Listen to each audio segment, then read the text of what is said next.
নমস্কার বন্ধুরা, আপনাদের সবাইকে আবারও স্বাগত জানাচ্ছি জিকে টাইমের আরেকটি নতুন ভিডিওর সাথে। তো বন্ধুরা, আশা করি আপনারা সকলেই খুব ভালো আছেন। তো আজকে যে ভিডিওটা নিয়ে আমি আপনাদের সাথে আলোচনা করব বন্ধুরা, সেটা হচ্ছে বিখ্যাত যত সব উঁচু স্ট্যাচু বা ভাস্কর্য আছে তো সেইগুলো সম্পর্কে। ঠিক আছে, তো আপনারা শুনেছেন কিছুদিন আগে আমাদের স্ট্যাচু অফ ইউনিটি বা একতা মূর্তি, যেটা হচ্ছে আপনার সর্দার বল্লভভাই প্যাটেলের আদলে নির্মিত।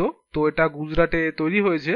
তো সেটা হচ্ছে আপনার ভারতের একমাত্র এবং ভাস্কর্য এবং তথা এটা বিশ্বেরও সব থেকে উচ্চতম ভাস্কর্য রূপে স্বীকৃতি পেয়েছে। তো এর সম্বন্ধে আমি একটু বলে দিই। তো এর উচ্চতা হচ্ছে আপনার 597 ফুট উঁচু, মানে এবং মিটারে হচ্ছে আপনার 182 মিটার। ঠিক আছে, তো এটা এখানে লেখা নেই। তো 182 মিটার হচ্ছে আপনার এটা মিটার উঁচু। এতে খরচ হয়েছে এখানে আপনার 35 কোটি লেখা আছে, কিন্তু এখানে প্রায় খরচ হয়েছে আপনার 2989 কোটি টাকা এইখানে খরচা হয়েছে। ঠিক আছে, তো এটা হয়ে গেল আপনার স্ট্যাচু অফ ইউনিটি। ঠিক আছে, এরপরে আমরা চলে আসবো 2 নম্বর, যেটা হচ্ছে যুক্তরাষ্ট্রের স্ট্যাচু অফ লিবার্টি। ঠিক আছে, এটাও খুব গুরুত্বপূর্ণ একটা স্ট্যাচু। ঠিক আছে, তো এর উচ্চতা হচ্ছে আপনার এই আমাদের ভারতের যে স্ট্যাচু অফ ইউনিটি আছে তার প্রায় অর্ধেক, তবে এর সুখ্যাতিকে কেউ ছাড়িয়ে যেতে পারবে না। তো এটা তৈরি হয়েছিল আপনার 1886 সালে। তো আমি এইগুলো সব কটার উচ্চতার একটা ফটো, মানে কার কত উচ্চতা, ঠিক আছে, তো সেই সম্পর্কে একটা ফটো আমি কিন্তু আমার কমিউনিটি ট্যাবে আজকে দিয়ে দেবো। তো আপনারা সেখান থেকে কিন্তু দেখে নেবেন। ঠিক আছে, তারপরে দেখুন ব্রাজিলে ক্রাইস্ট দ্য রিডিমার। তো এটা হচ্ছে আপনার প্রায় 30 মিটার উঁচু ভাস্কর্যটি এবং বিশ্বের অন্যতম জনপ্রিয় পর্যটকদের আকর্ষণ কেন্দ্র। ঠিক আছে, এটা হচ্ছে 2007 সালে এটি বিশ্বের 7ম আশ্চর্য তালিকাভুক্ত হয়েছিল। ঠিক আছে, তো এটাও আছে মায়ানমারের হচ্ছে আপনার গোল্ডেন জায়েন্ট। ঠিক আছে, তো এটা হচ্ছে আপনার 116 মিটার উঁচু। আর এই ভাস্কর্যটি তৈরি হয় 1808 সালে, নির্মাণ কার্য শেষ হয় এবং বিশ্বের উচ্চতম বুদ্ধ মূর্তিগুলোর মধ্যে এটি একটি অন্যতম।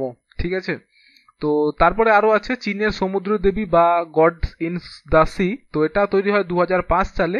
এটা হচ্ছে আপনার গুয়ানিন অফ নানসান এর মূর্তি। ঠিক আছে, তো এটা হচ্ছে আপনার পূর্ব এশিয়ার এই গুরুত্বপূর্ণ ভাস্কর্যটির উচ্চতা হচ্ছে আপনার 78 মিটার উঁচু এবং এটি হচ্ছে আপনার বিশ্বের গুয়ানিন দেবী সবচেয়ে বেশি উঁচু মন্দির এটা। ঠিক আছে, তারপরে দেখতে পাবেন 6 নম্বর আজকে শেষ। তো সেটা হচ্ছে আপনার চীনের স্প্রিং টেম্পল বুদ্ধ।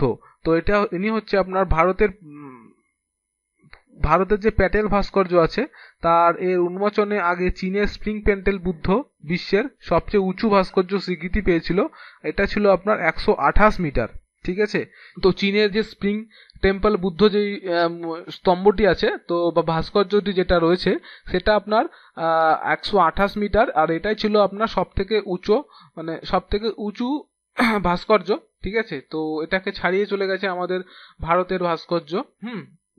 তো এটা স্ট্যাচু অফ ইউনিটি, যেটা 2008 সালে এটি নির্মিত হয়েছিল আপনার স্প্রিং টেম্পল বুদ্ধ।